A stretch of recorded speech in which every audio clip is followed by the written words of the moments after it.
स्वागत है आप सभी का स्मार्ट आईएएस क्लासेस में एक बार फिर से। आज हम लोग संविधान के महत्वपूर्ण अनुच्छेदों पर चर्चा करेंगे और उसे अच्छे से समझेंगे, जो कि परीक्षा की दृष्टि से बहुत ही ज़्यादा महत्वपूर्ण होता है। तो चलिए देर न करते हुए हम लोग संविधान के महत्वपूर्ण अनुच्छेदों पर चर्चा करते हैं। तो मूल संविधान में टोटल अनुच्छेदों की संख्या कितनी थी? 395 अनुच्छेद थे। ये भी प्रश्न पूछा गया है कि मूल संविधान में टोटल कितने अनुच्छेद थे? 395 अनुच्छेद थे। लेकिन प्रेजेंट में वर्तमान में 475 अनुच्छेद से भी ज़्यादा हैं। कितने? 475 से भी ज़्यादा अनुच्छेद हो चुके हैं। मतलब इसी में जुड़ते गए अनुच्छेद, जैसे 39A जोड़ दिया गया, 21 एक जोड़ दिया गया, इस तरीके से अनुच्छेद जुड़ते गए और इनकी संख्या बढ़ गई। अब प्रेजेंट में लगभग कितनी है? लगभग कितनी है? 475 के करीब में है। तो इस प्रकार से इन्हीं अनुच्छेदों में जो महत्वपूर्ण अनुच्छेद हैं, जो परीक्षा में बार बार पूछे जाते हैं, इन्हीं को हम लोगों को पढ़ना है। मूल संविधान में कितने अनुच्छेद हैं? 395 अनुच्छेद हैं। तो चलिए देखते हैं अनुच्छेद एक। अनुच्छेद एक क्या कहता है कि भारत जो है राज्यों का संघ है, यूनियन ऑफ स्टेट है। मतलब भारत में जितने भी राज्य हैं, ये सब राज्य मिल करके एक संघ का निर्माण करते हैं और वो क्या कहलाता है? भारत संघ। ये स्वयं से अलग नहीं हो सकते हैं। अगर कोई राज्य भारत का चाहे कि हम भारत से अलग हो जाएं तो अलग नहीं हो सकता है। क्यों नहीं हो सकता है? क्योंकि अनुच्छेद 1 में बताया गया है कि भारत यूनियन ऑफ स्टेट है, राज्यों का संघ है, इसलिए ये अलग नहीं हो सकता है। दूसरा अनुच्छेद 1 में क्या है? भारत राज्यों का संघ है। अनुच्छेद 2 क्या कहता है कि जो राज्य होंगे उनके क्षेत्र के बाहर, मतलब दूसरे देश के, हमारे भारत क्षेत्र के जो राज्य हैं उनके बॉर्डर के बाहर के जो क्षेत्र होंगे, उनसे अगर हम कोई क्षेत्र लेते हैं, जैसे पाकिस्तान से कोई क्षेत्र हम अर्जित करें, या चाइना से कोई क्षेत्र अर्जित करें, या म्यांमार से अर्जित करें, या किसी अन्य देश से कोई क्षेत्र अगर हम अपने में ग्रहण करते हैं, तो उसके लिए हमें किस अनुच्छेद की जरूरत होगी? अनुच्छेद 2 की जरूरत होगी।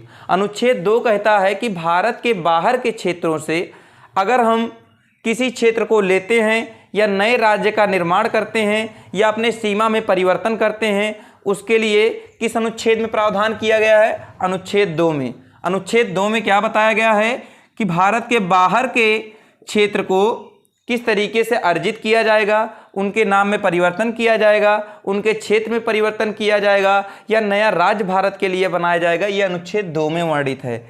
इसी से संदर्भित एक प्रश्न आता है, अनुच्छेद 2(1) ये किससे संबंधित है? ये आप लोग जानते हैं, सिक्किम से संबंधित है। सिक्किम जोड़ा जा गया किसके द्वारा? अनुच्छेद 2(1) इसके द्वारा सिक्किम राज्य अलग से जोड़ा गया। किसमें? भारत में। ये भारत का क्षेत्र नहीं था सिक्किम, बाद में इसे जोड़ा गया है। किसके द्वारा? अनुच्छेद 2(1) 35वां संविधान संशोधन अधिनियम और 36वां संविधान संशोधन अधिनियम लाया गया। इसके द्वारा किसको जोड़ा गया? सिक्किम को भारत में जोड़ा गया। 1974 में आया और 1974-75 में यह जोड़ा गया। 35वां और 36वां संविधान संशोधन अधिनियम के द्वारा किसको जोड़ा गया? सिक्किम को जोड़ दिया गया। 35वें के द्वारा सिक्किम को सह राज्य का दर्जा दिया गया, सह राज्य का दर्जा दिया गया। और 36वें के द्वारा सिक्किम को पूर्ण राज्य का दर्जा दिया गया, पूर्ण राज्य का दर्जा दिया गया। 1975 में सहराज, 1975 में ही पूर्ण राज्य का दर्जा किसे दिया गया? सिक्किम को दिया गया। पहले सह राज्य, फिर पूर्ण राज्य का दर्जा। इस प्रकार से हम देखें कि अनुच्छेद 2 में बाहर से क्षेत्र को जोड़ा जा रहा है। अब अनुच्छेद 3 की चर्चा करें तो अनुच्छेद 3 में कहता है कि जो भारत के अंदर के क्षेत्र है, जो भारत के अंदर के राज्य हैं, उनके नाम में अगर हमको परिवर्तन करना हो या उन्हीं से एक अलग स्टेट बनाना हो, अलग राज्य बनाना हो, या उनके क्षेत्र में परिवर्तन करना हो, तो उसके लिए किस अनुच्छेद में प्रावधान किया गया? अनुच्छेद 3 में प्रावधान किया गया। अनुच्छेद में क्या कहा गया कि ये भारत है, भारत के अंदर के क्षेत्र में जो भी परिवर्तन किया जाएगा उसके लिए किस अनुच्छेद में प्रावधान है? अनुच्छेद 3 में। अनुच्छेद 3 क्या कहता है? आंतरिक क्षेत्र में, भारत के आंतरिक क्षेत्र में अगर परिवर्तन किया जाएगा तो उसके लिए किस अनुच्छेद की जरूरत होगी? अनुच्छेद 3 की जरूरत होगी। अनुच्छेद 4 क्या कहता है? अनुच्छेद 4 कहता है अगर अनुच्छेद 2 और 3 के द्वारा कोई परिवर्तन किया जाता है, भारत के क्षेत्र में कोई परिवर्तन किया जाता है, तो उसके लिए किसी भी प्रकार के संविधान संशोधन की जरूरत नहीं होगी। यह अनुच्छेद 3 कहता है। संविधान संशोधन के लिए कौन सा अनुच्छेद है? अनुच्छेद 368। संविधान संशोधन प्रक्रिया किसमें वर्णित है? अनुच्छेद 368। कहाँ से लिया गया? दक्षिण अफ्रीका से। संविधान संशोधन की प्रक्रिया कहाँ से लिया गया? दक्षिण अफ्रीका से। अनुच्छेद 2 और 3 में अगर कोई परिवर्तन किया जाएगा इसके द्वारा, तो इसके लिए संविधान संशोधन की जरूरत नहीं होगी। ये किस अनुच्छेद में बताया गया? अनुच्छेद 4 में बताया गया है। अनुच्छेद 4 कहता है कि किसी भी संविधान संशोधन की जरूरत नहीं होगी अगर अनुच्छेद 2 और 3 के द्वारा सीमा क्षेत्र राज्य का गठन किया जाएगा। अब बात करें तो ये तो संघ और उसके राज्य क्षेत्र भाग 1 हो गया। भाग 1 का वर्णन कहाँ पर है? संघ एवं उसके राज्य क्षेत्र अनुच्छेद 1 से लेकर 4 तक वर्णित है।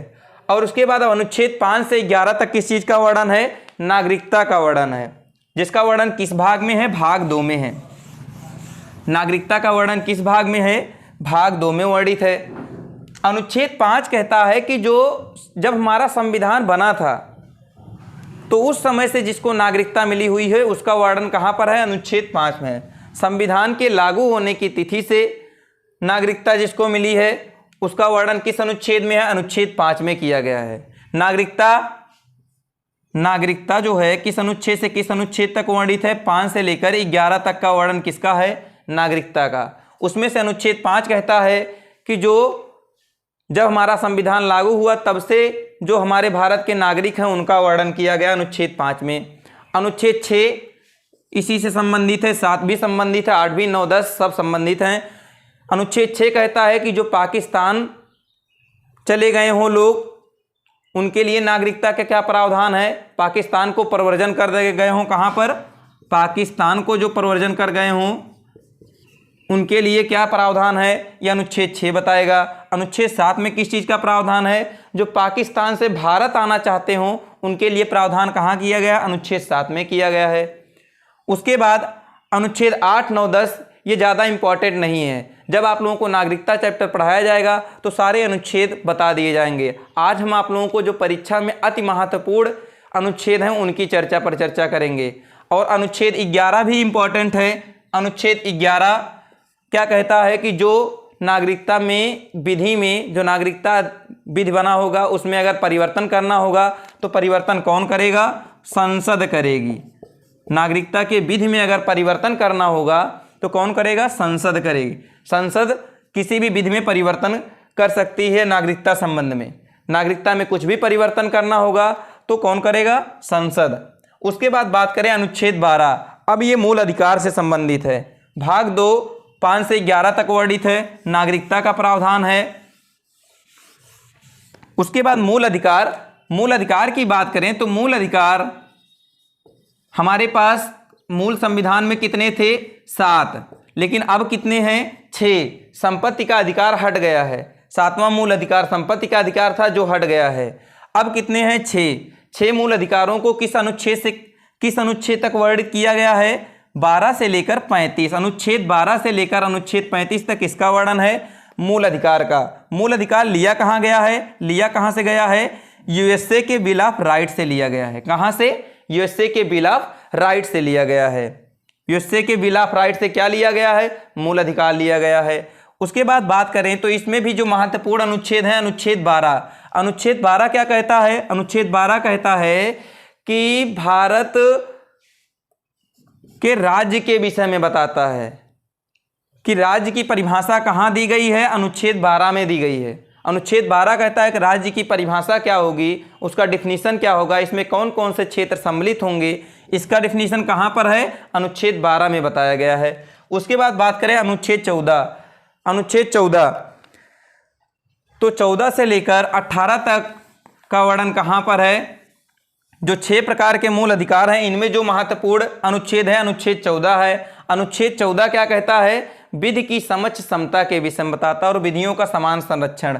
अनुच्छेद 14 क्या वर्णित है? विधि की समझ समता, विधि की समझ समता और विधियों का समान संरक्षण, विधियों का समान संरक्षण का वर्णन कहाँ किस अनुच्छेद में है?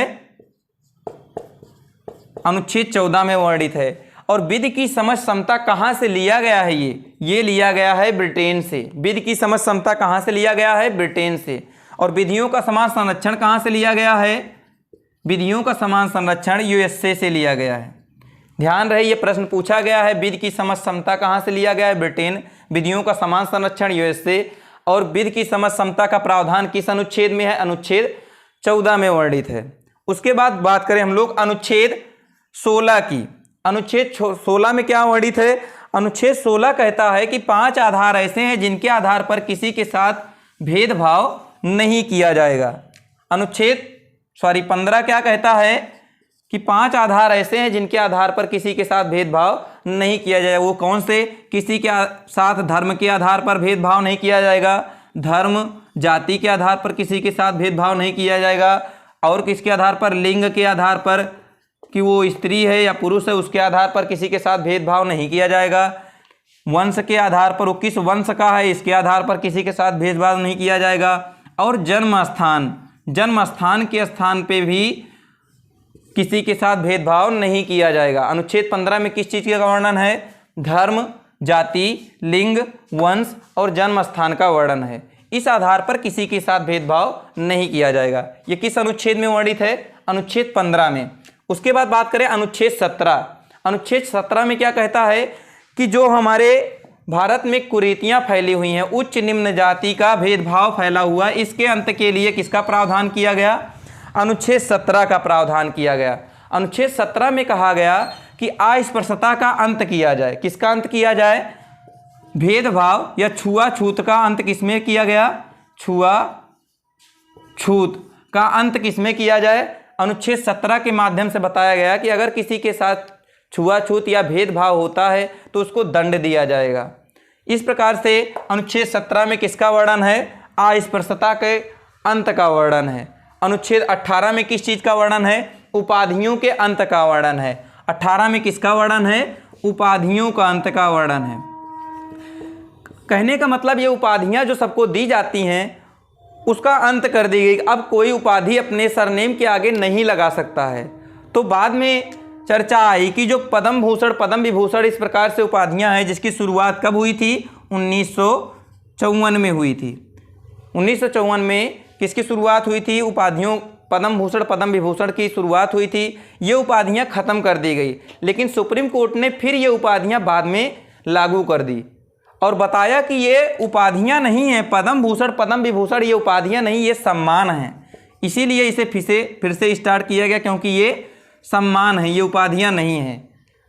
और लेकिन 2 उपाधियां आप लोग लगा सकते हैं। कौन कौन से? जब शिक्षा और स्वास्थ्य से संबंधित उपाधियां प्राप्त हों, स्वास्थ्य से संबंधित उपाधियां हों तो इन दोनों को लगा सकते हैं। शिक्षा और स्वास्थ्य को छोड़कर सभी उपाधियों को समाप्त कर दिया गया और पद्म भूषण, पद्म विभूषण जैसे ये सम्मान के रूप में बताए गए। सुप्रीम कोर्ट ने कहा कि ये सम्मान है, इस प्रकार से इसे पुनः लागू कर दिया गया। अनुच्छेद 18 के विषय में भी आप लोग अच्छे से देख लिए। अनुच्छेद 19 की बात करें, उसके बाद अनुच्छेद 19(1) में किसका वर्णन है? वाक एवं अव्यक्त की स्वतंत्रता का वर्णन है। अनुच्छेद 19(1)(a), ये ए का मतलब क्या हुआ? इसे किसी संविधान संशोधन द्वारा जोड़ा गया। ए क्या बताता है? ए शब्द बताता है कि इसे किसी संविधान संशोधन द्वारा जोड़ा गया। इसके 6 भाग हैं 19 के, लेकिन जो सबसे महत्वपूर्ण है अनुच्छेद 1(a) संबंधित है, जिसमें किसका वर्णन है? वाक एवं अव्यक्त की स्वतंत्रता का वर्णन है। मतलब आप कुछ भी बोल सकते हो, आपको बोलने का अधिकार है। किसका अधिकार है? बोलने का अधिकार है। और किसका अधिकार है? मूक रहने का अधिकार है कि आप चुप रह सकते हो। और प्रेस का अधिकार जो सबसे ज़्यादा इंपॉर्टेंट है, प्रेस का अधिकार किसमें है? प्रेस का अधिकार अनुच्छेद 19(1)(a) में है। प्रेस का अधिकार कहाँ पर है? अनुच्छेद 19(1)(a) में है। उसके बाद बात करें अनुच्छेद 21(1). अनुच्छेद 21 जो है किससे संबंधित है? प्राण एवं दैहिक स्वतंत्रता से संबंधित है। अनुच्छेद 21 किससे संबंधित है?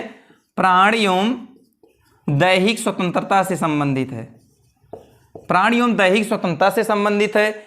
इसी 21 में किसका वर्णन है? निजता का भी वर्णन है। निजता का अधिकार किस अनुच्छेद में है? अनुच्छेद 21 में है।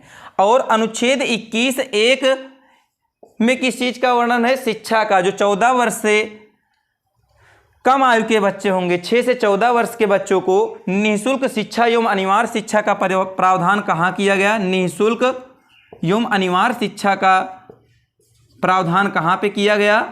अनुच्छेद 21(1) में किया गया। इसे किसी संविधान संशोधन द्वारा जोड़ा गया होगा। किस संविधान संशोधन द्वारा? 86वें संविधान संशोधन अधिनियम द्वारा जोड़ा गया। ओके, कब आया था? 2002 में आया था। उसके बाद 21(1) अति महत्वपूर्ण है। सारे अनुच्छेद आप लोग इस लाइन के देख लिए। अनुच्छेद 1 संघ एवं उसके राज्य क्षेत्र के विषय में चर्चा है कि भारत राज्यों का संघ होगा। अनुच्छेद 2 में बताया गया कि जो बाहर के क्षेत्र हैं उनको किस प्रकार से भारत में मिलाया जाए, इसका वर्णन है। 3 कहता है आंतरिक क्षेत्रों को किस प्रकार से मिलाया जाए। 4 कहता है कि जो 2 और 3 के द्वारा परिवर्तन किए जाएंगे वो संविधान संशोधन द्वारा नहीं किए जाएंगे। 5 कहता है कि जो संविधान जब लागू हुआ उस समय नागरिकता का प्रावधान, उन व्यक्तियों को किस प्रकार से नागरिकता दी गई या वो भारत के नागरिक होंगे, कहाँ पर वर्णित है? 5 में। 11 कहता है कि जो नागरिकता में विधि में परिवर्तन करना होगा उसको कौन करेगा? संसद। 12 ये हो गया। 12 कहता है कि जो राज्य क्षेत्र की परिभाषा होगी, राज्य में कौन कौन से क्षेत्र सम्मिलित होंगे, ये अनुच्छेद 12 में बताया गया। और किस अनुच्छेद में है? 12 और 36 में भी इसका वर्णन है राज्य की परिभाषा का। 12 में भी, 36 में भी। उसके बाद बात करें हम, अनुच्छेद 14 क्या कहता है? विधि की समझ समता का वर्णन है। अनुच्छेद 15 क्या कहता है? धर्म, जाति, लिंग, वंश और जन्म स्थान के स्थान पर किसी के साथ भेद विभेद नहीं किया जाएगा। 17 क्या कहता है? अस्पृश्यता का अंत। 18 क्या कहता है? उपाधियों का अंत।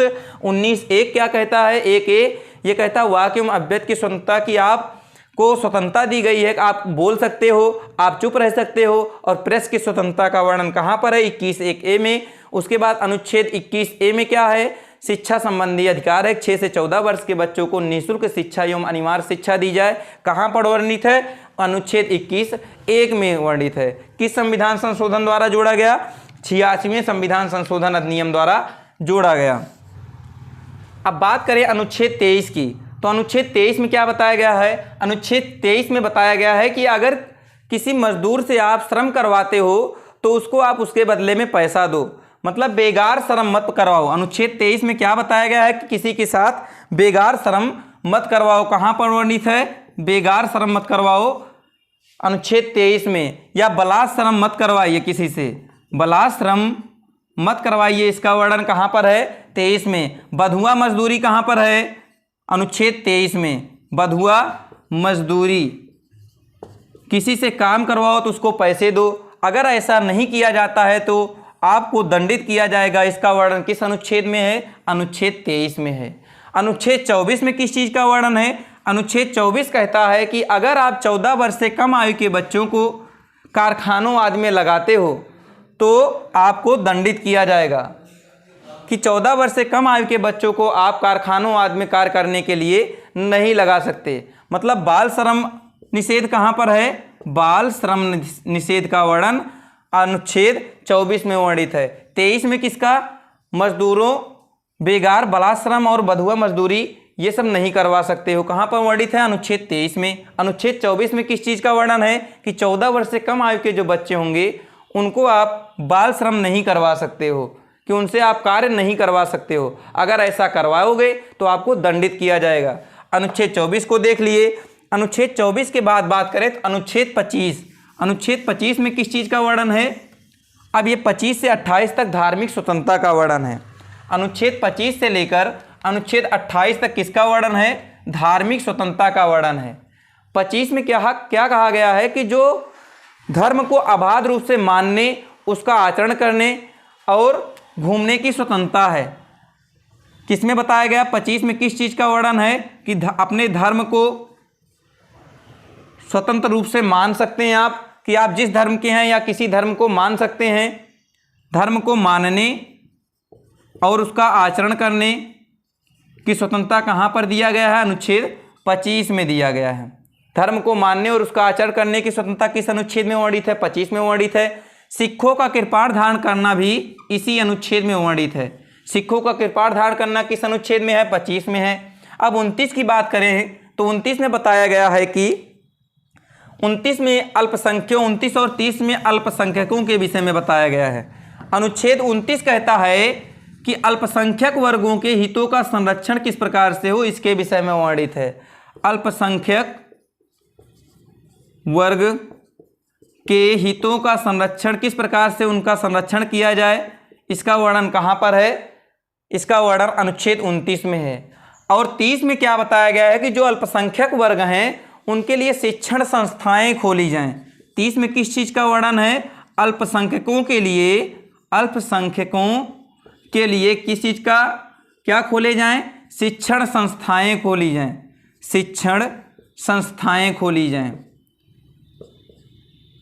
शिक्षण संस्थाएं खोली जाएं। कहाँ पर वर्णित है, अनुच्छेद 30 में। 29 में अल्पसंख्यक वर्गों का हित किस प्रकार से किया जाए, 29 में। 30 में अल्पसंख्यकों के लिए शिक्षण संस्थाएं खोली जाएं, इस किस अनुच्छेद में है, अनुच्छेद 30 में। उसके बाद बात करें अनुच्छेद 39 का। अब ये 39 किस अनुच्छेद किस में आता है, ये आता है नीति निर्देशक तत्व में। नीति निर्देशक तत्व की बात करें तो ये भाग 4 में वर्णित है। नीति निर्देशक तत्व का वर्णन कहाँ पर है, डीपीएसपी का वर्णन कहाँ पर है, भाग 4 में वर्णित है। किस अनुच्छेद से किस अनुच्छेद तक, 36 से लेकर 51 तक इसका वर्णन है, डीपीएसपी का वर्णन है। उसी में एक अनुच्छेद है अनुच्छेद 39 का। अनुच्छेद 39 का कहता है, अनुच्छेद 39 का कहता है कि किसी के साथ समान न्याय और उसे विधिक सहायता प्रदान किया जाए। किसी के साथ मतलब अगर वो धनी है तो उसके साथ अलग प्रकार से न्याय, गरीब है तो अलग प्रकार से न्याय ना किया जाए, सभी के साथ समान न्याय और विधिक सहायता उपलब्ध कराई जाए। समान न्याय और विधिक सहायता उपलब्ध कराई जाए, इसका वर्णन कहाँ पर है, अनुच्छेद 39 का में है। उसके बाद बात करें अनुच्छेद 40 की। अनुच्छेद 40 में क्या है, ग्राम पंचायतों के गठन की बात की गई है। ग्राम पंचायतों के गठन की बात कहाँ की गई है, अनुच्छेद 40 में। अनुच्छेद 45 में क्या कहा गया है, शिक्षा संबंधी अधिकार का वर्णन है कि जो 6 से 14 वर्ष के बच्चे होंगे, इसका वर्णन पहले कहाँ पर था, डीपीएसपी में था। अब 0 से लेकर 6 वर्ष से कम आयु के बच्चों को निःशुल्क एवं अनिवार्य शिक्षा का प्रावधान कहाँ पर है, अनुच्छेद 45 में है। किसका, 6 से कम वर्ष के बच्चों को निःशुल्क एवं अनिवार्य शिक्षा का प्रावधान कहाँ पर है, अनुच्छेद 45 में वर्णित है। उसके बाद बात करें अनुच्छेद 47 की।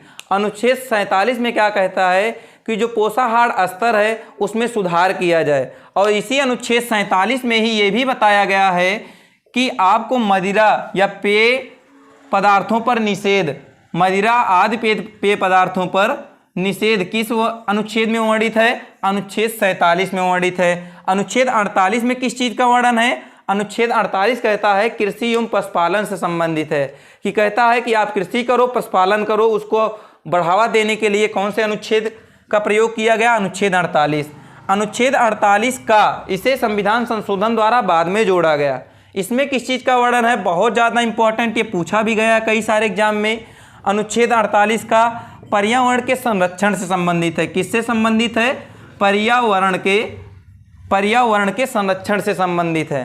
कौन सा, अनुच्छेद 48 का। उसके बाद अनुच्छेद 50 किससे संबंधित है, कार्यपालिका और न्यायपालिका का पृथक्करण का वर्णन किस अनुच्छेद में है, अनुच्छेद 50 में। किसका, कार्यपालिका और न्यायपालिका का पृथक्करण, न्यायपालिका का पृथक्करण का वर्णन कहाँ पर है, अनुच्छेद 50 में है। एक बार हम लोग फिर से देख लेते हैं। 23 में किस चीज़ को बताया गया कि मजदूरों से बलात्श्रम बेगार मत करवाइए। 24 में 14 वर्ष से कम आयु के बच्चों को बाल श्रम मत करवाइए। 25 में कि धर्म अपने धर्म को मानने, आचरण करने और आबाद रूप से घूमने की स्वतंत्रता है। 29 में किस चीज़ का वर्णन है, अल्पसंख्यक वर्गों के हितों के संरक्षण का वर्णन है। 25 में ही सिखों के कृपाण धारण करने की भी स्वतंत्रता है।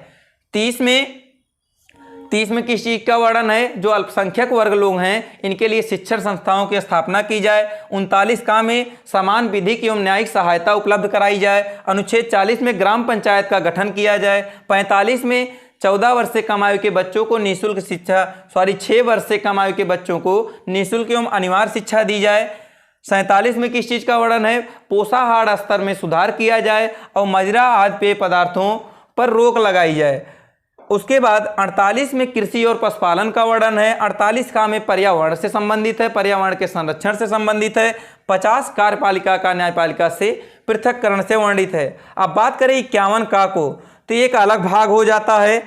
अलग भाग कौन सा? मूल कर्तव्य जोड़ दिया जाता है।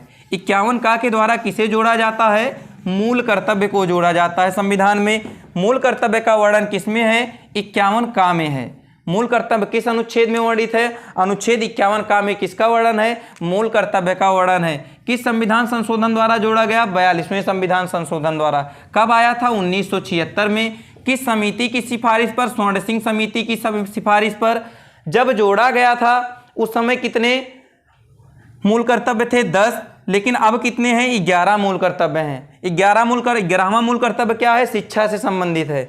उसके बाद बात करें, मूल संविधान में मूल कर्तव्य का वर्णन था? नहीं, मूल संविधान में किसी भी मूल कर्तव्य का वर्णन नहीं था। लेकिन स्वर्ण संघ समिति ने कितने मूल कर्तव्यों की सिफारिश की थी? 8 मूल कर्तव्यों की। उसमें से हम देख रहे हैं 51 का से संबंधित क्या है? मूल कर्तव्य। अब अनुच्छेद 52 की बात करें। अनुच्छेद 52 में बताया गया कि भारत में एक राष्ट्रपति होगा। भारत में एक राष्ट्रपति होगा। इसका वर्णन कहाँ पर है? अनुच्छेद 52 में है। अनुच्छेद 53 में क्या बताया गया? कि राष्ट्रपति की शक्तियों के विषय में वर्णित किया गया। राष्ट्रपति की शक्तियों का वर्णन कहाँ पर किया गया? शक्ति का वर्णन कहाँ पर किया गया? अनुच्छेद 53 में किया गया। अनुच्छेद 54 की बात करें तो राष्ट्रपति का निर्वाचन किस प्रकार से होगा? इसका वर्णन कहाँ पर है? निर्वाचन। राष्ट्रपति का निर्वाचन का वर्णन अनुच्छेद 54 में है। निर्वाचन होता कैसे है? लोकसभा, राज्यसभा तथा विधानसभा के निर्वाचित सदस्य, इसमें मनोनीत सदस्य भाग नहीं लेते हैं, और दिल्ली और पुडुचेरी के निर्वाचित सदस्य इसमें भाग लेते हैं। लोकसभा, राज्यसभा और विधानसभा दिल्ली प्लस पुडुचेरी के, दिल्ली और पुडुचेरी के निर्वाचित सदस्य, ध्यान देना यही इंपॉर्टेंट है, निर्वाचित सदस्य, मनोनीत सदस्य इसमें भाग नहीं लेते हैं। इस प्रकार से किसका निर्वाचन होता है? राष्ट्रपति का निर्वाचन होता है। राष्ट्रपति के निर्वाचन संबंधी प्रावधान कहाँ पर वर्णित हैं? अनुच्छेद 54 में वर्णित है। और निर्वाचन की रीति क्या होगी? एकल संक्रमणीय मत प्रणाली। ये प्रकार के प्रावधान कहाँ से लिए गए हैं? निर्वाचन की रीति कहाँ से ली गई है? निर्वाचन की रीति किस अनुच्छेद में वर्णित है? निर्वाचन की रीति का वर्णन किसमें है? अनुच्छेद 55 में वर्णित है। अनुच्छेद 60 की बात करें तो अनुच्छेद 60 में किस चीज का वर्णन है? राष्ट्रपति के शपथ के विषय में वर्णन है। शपथ के विषय में वर्णन है कि राष्ट्रपति को शपथ कौन दिलाएगा? CJI दिलाएगा। CJI मतलब chief justice of India. CJI मुख्य न्यायाधीश, उच्चतम न्यायालय का मुख्य न्यायाधीश किसको शपथ दिलाएगा? राष्ट्रपति को। अगर वो नहीं है तो उस न्यायालय का वरिष्ठतम न्यायाधीश शपथ दिलाएगा। CJI के अनुपस्थिति में कौन दिलाएगा? वरिष्ठतम न्यायाधीश। वरिष्ठतम न्यायाधीश शपथ किसको दिलाएगा? राष्ट्रपति को। इस प्रकार से अनुच्छेद 60 हो गया। अनुच्छेद 61 की बात करें। अनुच्छेद 61 में किस चीज का वर्णन है? अनुच्छेद 61 में राष्ट्रपति पर महाभियोग का वर्णन है। मोस्ट इंपॉर्टेंट, महाभियोग का वर्णन किस अनुच्छेद में है? ये पूछा जाता है बार बार। तो महाभियोग का वर्णन अनुच्छेद 61 में है। महाभियोग प्रक्रिया की बात करें तो ये किसी भी सदन में लाया जा सकता है, चाहे लोकसभा में लाओ या राज्यसभा में लाए। और इसमें इंपॉर्टेंस ये होता है कि महाभियोग लाने से पहले 14 दिन पहले राष्ट्रपति को सूचित करना होता है कि हम आपके खिलाफ महाभियोग प्रक्रिया ला रहे हैं, और ऐसा बताने के बाद 1/4 सदस्यों द्वारा इसे पारित कराना होता है। फिर ये महाभियोग प्रस्ताव बनता है, और महाभियोग प्रस्ताव बनने के बाद उसी सदन के 2/3 सदस्यों द्वारा पारित होना चाहिए। जब उस सदन के 2/3 सदस्यों द्वारा पारित हो जाएगा तो दूसरे सदन में जाएगा।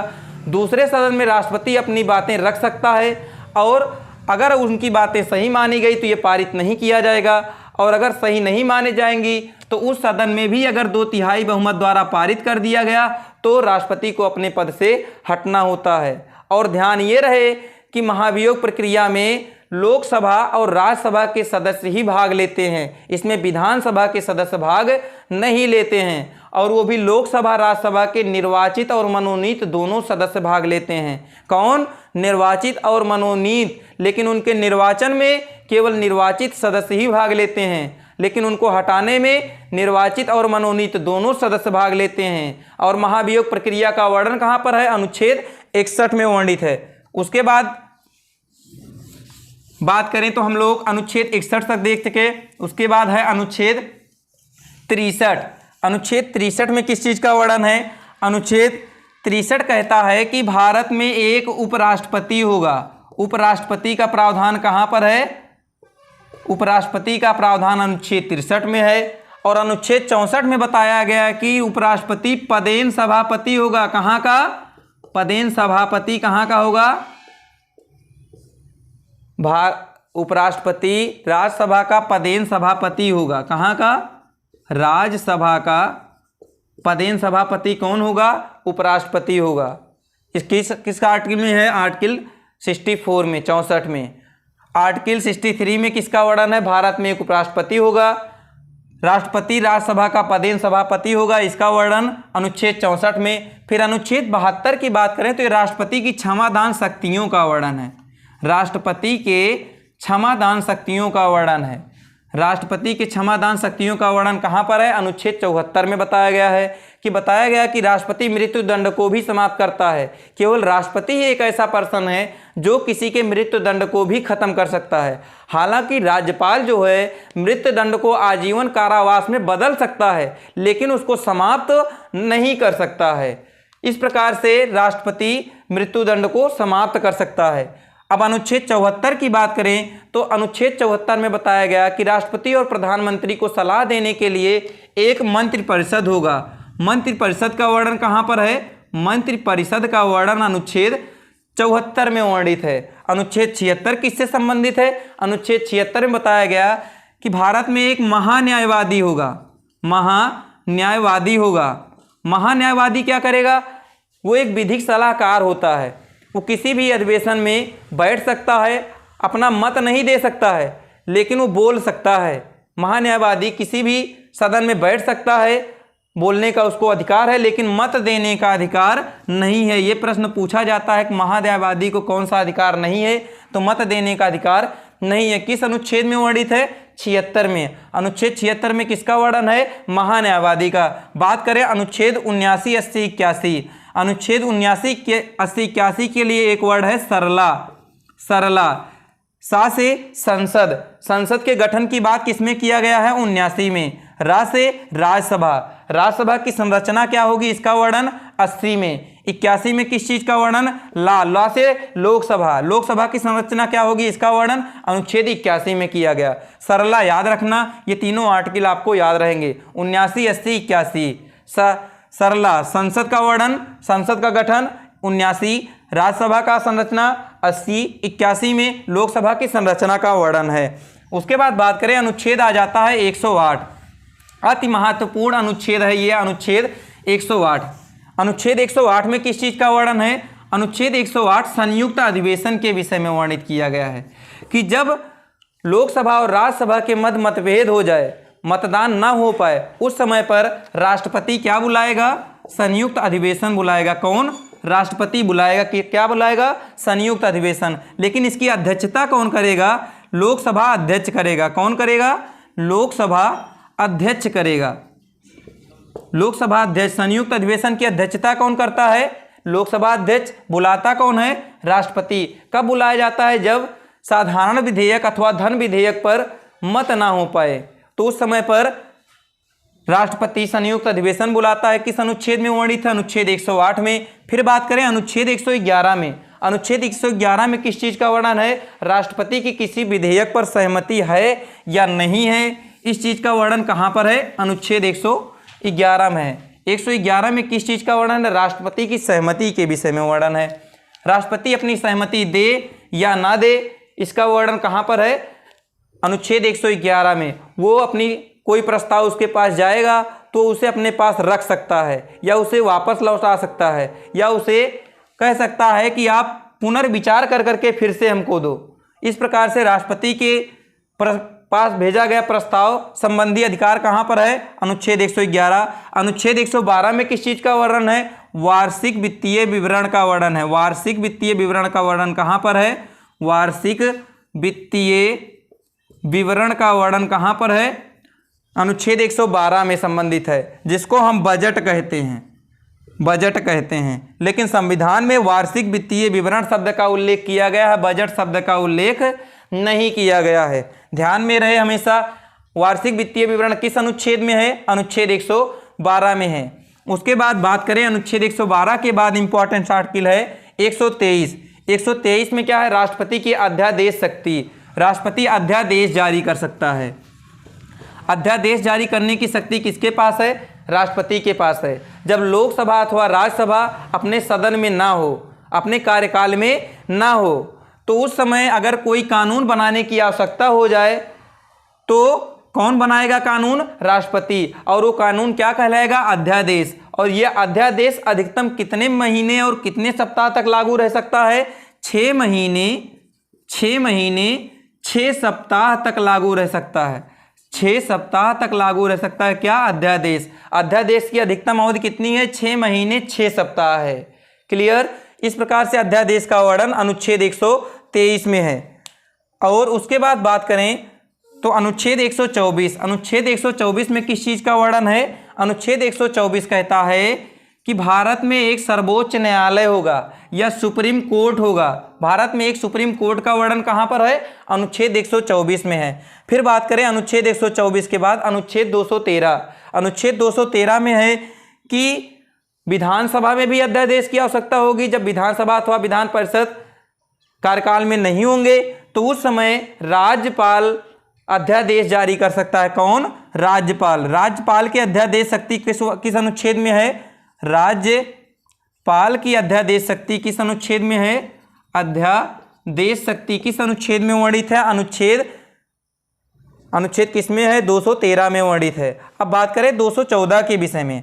अनुच्छेद 214 में किस चीज़ का वर्णन है? इसमें बताया गया है कि प्रत्येक राज्य में एक हाई कोर्ट होगा, हाई कोर्ट या उच्च न्यायालय होगा। प्रत्येक राज्य में एक उच्च न्यायालय होगा। इसका वर्णन कहाँ पर है? अनुच्छेद 214 में है। और अनुच्छेद 230 की अब बात करें तो अनुच्छेद 230 में क्या बताया गया है? अनुच्छेद 230 में कहा गया है कि लोकसभा में SC ST का लिए कुछ सीटें रिजर्व की जाएंगी या आरक्षित होंगी। कुछ सीटें कैसी होंगी? आरक्षित होंगी, रिजर्व होंगी। कहाँ पर वर्णित है? अनुच्छेद 330 में। अनुच्छेद 330 में क्या बताया गया है? लोकसभा में SC ST के लिए कुछ सीटें आरक्षित होंगी। कहाँ पर वर्णित है? अनुच्छेद 330 में। और 331 में किस चीज़ का वर्णन है? अनुच्छेद 331 में बताया गया कि लोकसभा में एंग्लो इंडियन का प्रावधान किया जाएगा, जो अब इस समय नहीं है। कितने एंग्लो इंडियन होते थे? 2। लोकसभा में 2 एंग्लो इंडियन का प्रावधान कहाँ पर है? अनुच्छेद 331 में है। अनुच्छेद 330 में किस चीज़ का वर्णन है? अनुच्छेद 330 में हम लोगों ने देखा लोकसभा में SC ST के सीटों का आरक्षण के विषय में। 331 को देखा कि 2 एंग्लो इंडियन का प्रावधान लोकसभा में कहाँ पर है? लोकसभा में 331। फिर 332 की बात करें तो विधानसभा में SC ST के सीटों का आरक्षण कहाँ पर है? अनुच्छेद 332 में है। विधानसभा में SC ST के सीटों का आरक्षण कहाँ पर है? अनुच्छेद 332 में। 333 में क्या है? विधानसभा में एक एंग्लो इंडियन का प्रावधान कहाँ पर है? विधानसभा में एक एंग्लो इंडियन का प्रावधान किस जगह पर वर्णित है? अनुच्छेद 333 में। 330 लोकसभा में SC ST आरक्षण, 331 लोकसभा में एंग्लो इंडियन, 332 विधानसभा में SC ST आरक्षण, 333 विधानसभा में एक एंग्लो इंडियन। उसके बाद बात करें हम लोग 352 और 356 360 के विषय में। ये आपातकाल से संबंधित है। 352 356 और 360 किससे संबंधित है? आपातकाल से संबंधित है। 352 में किसका वर्णन है? 352 में राष्ट्रीय आपातकाल का वर्णन है। किसका वर्णन? राष्ट्रीय आपातकाल का वर्णन है कि राष्ट्रपति राष्ट्रीय आपातकाल लगा सकता है। राष्ट्रीय आपातकाल का वर्णन कहाँ पर है? राष्ट्रीय आपातकाल का वर्णन अनुच्छेद 352। 356 में किस चीज़ का वर्णन है? राष्ट्रपति शासन का वर्णन है। राष्ट्रपति शासन का वर्णन किस जगह पर है? अनुच्छेद 356 में। 360 में किस चीज़ का वर्णन है? अनुच्छेद 360 में किस चीज़ का वर्णन है? वित्तीय आपातकाल का वर्णन है। वित्तीय आपातकाल का वर्णन किस जगह पर किया गया है? अनुच्छेद 360 में किया गया है। अनुच्छेद 360 वित्तीय आपातकाल, 356 राष्ट्रपति शासन, 352 राष्ट्रीय आपातकाल। राष्ट्रीय आपातकाल 3 आधार पर लगाए जाते हैं, वो आप लोगों को जब आपातकाल चैप्टर पढ़ाएंगे अच्छे से बताया जाएगा। आपातकाल लिया कहाँ से गया? जर्मनी के वाइमर संविधान से। उसके बाद बात करें तो आप लोग सारे अनुच्छेद क्रम दर क्रम देख लिए अच्छे से। इस प्रकार से आप लोग सारे अनुच्छेद याद कर लीजिएगा अच्छे से। आज के अध्याय में बस इतना ही, और इतना आप लोग बहुत ही अच्छे से याद करना ही है इसको, और कोई रास्ता नहीं है। अगर आप लोगों को परीक्षा में अच्छे मार्क्स लाने हैं तो इसे याद ही करना पड़ेगा। आज के लिए बस इतना ही। जय हिंद, जय भारत।